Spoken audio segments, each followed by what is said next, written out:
Welcome to CNN Student News. I'm Carl Azus. The Southeast Asian country of Vietnam is where we start today. U.S. President Barack Obama arrived there over the weekend. His goal, to improve relations with a government that was a U.S. enemy during the Vietnam War.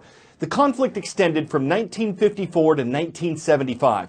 The communist government of North Vietnam and its allies eventually defeated South Vietnam, which was supported by the U.S. More than 58,000 U.S. troops were among the millions overall who died in the Vietnam War. Former President Bill Clinton reestablished U.S. diplomatic ties with Vietnam in 1995. And President Obama is hoping to increase economic and security cooperation between the two countries. Reactions to this trip are mixed. Some veterans groups say it'll help remind Americans of the war and those who served. Others say the president needs to ask about more than 1,600 U.S. troops who are still listed as missing from the war. But there's another factor in this visit. The U.S. sees Vietnam as a partner in slowing down the influence of China. That country's become increasingly territorial in the South China Sea.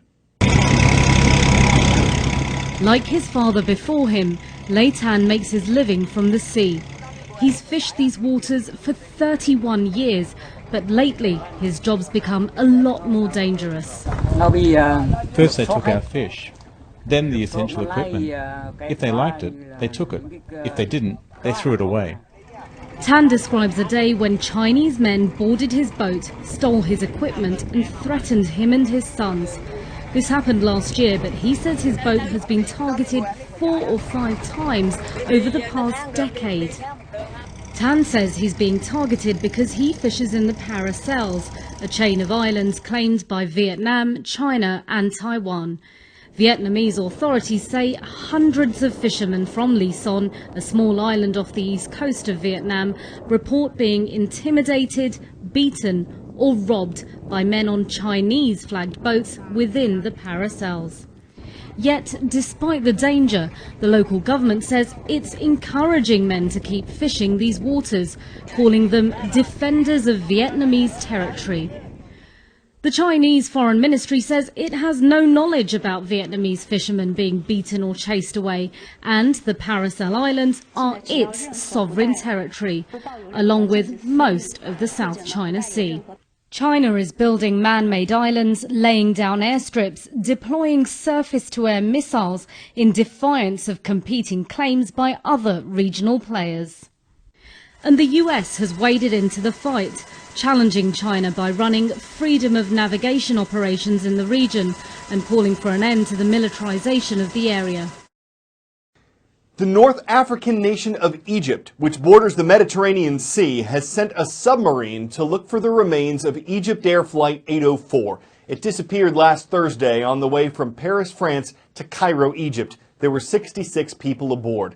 Searchers had found wreckage in the Mediterranean, life vests, plane parts, personal belongings. But locating the fuselage with the plane's flight data recorders would help explain exactly what happened. Officials don't know if the problem was mechanical or terrorism related. Either way, the incident adds to a list of troubles Egypt is facing.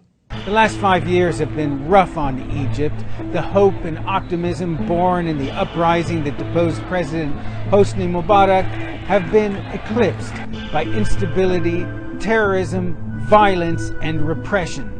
In 2012, Egypt had its first ever democratic presidential election, electing the Muslim Brotherhood's Mohamed Morsi. But after a year, he was ousted by the Egyptian military after massive popular protests.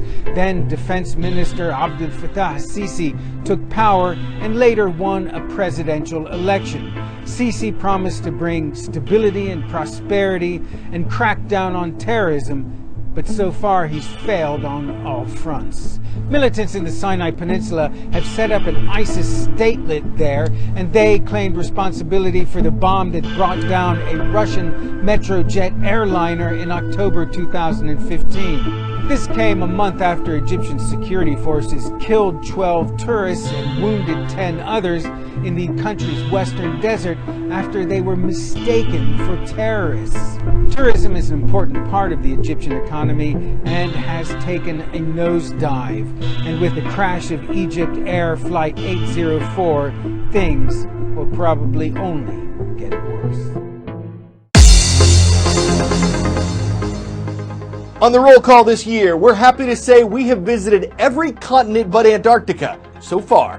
Beehive International School from the Czech Republic is first up today. It's in the nation's capital of Prague.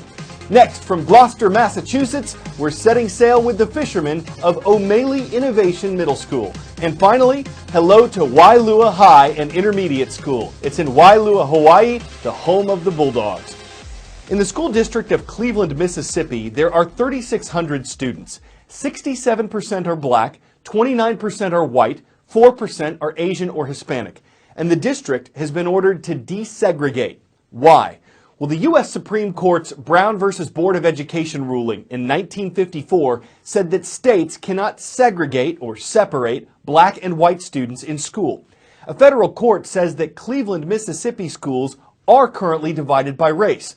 The school board proposed 2 plans to desegregate the schools. The U.S. government proposed 1, and the judge ordered Cleveland to implement the government's plan. But Cleveland might appeal. It says calling its district segregated is misleading and incorrect. The legal fight lingering over the schools in this tiny Mississippi town is almost as old as these buildings.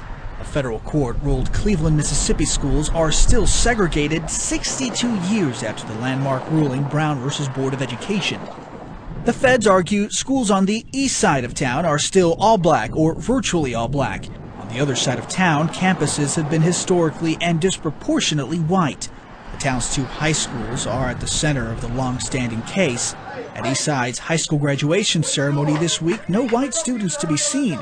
On the west side of town, Cleveland High has a fairly even racial split, far from the 2/3 black, 1/3 white makeup of the community. The Cleveland School District is now being ordered to merge both its middle and high schools before the next academic year. It's a move the district's attorney argues would disrupt proven success. We think that the choices that we've afforded parents over the years have created a system where we have students of both races learning side by side. You have to take a look back to 1965 to understand how the Cleveland School District got to this point. Bolivar County, the school system that included Cleveland, was sued at the height of the civil rights struggle, demanding schools desegregate. District officials maintain they have taken steps to make integration happen over the years. Just 4 years ago, they eliminated attendance zones divided by where the trains used to run. Open enrollment was implemented, meaning students were now free to choose where they wanted to go. The district certainly feels like it hasn't been just sitting back and doing nothing. We feel like we've definitely made that good faith effort. The fact that we haven't gotten full-time enrollment at Eastside doesn't mean we don't have an integrated system. Talk to the students at the heart of the legal fight, and reaction is mixed. At Eastside, it's more African American, it's not Caucasian, so we really don't know the full effect of being mixed with different races, getting along with different races. I think the change, it would be good for the town, but I don't think all the tradition between the 2 schools should go away by combining them. A look across the country reveals this issue is not unique to Mississippi or the South.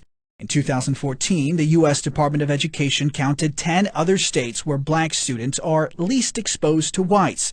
Michigan and Nevada share the spotlight with Mississippi as the top 3. In fact, a report by the Government Accountability Office this week found that 16% of the nation's schools resegregated, often by both race and income, and at a rate that has almost doubled over the recent 13-year period.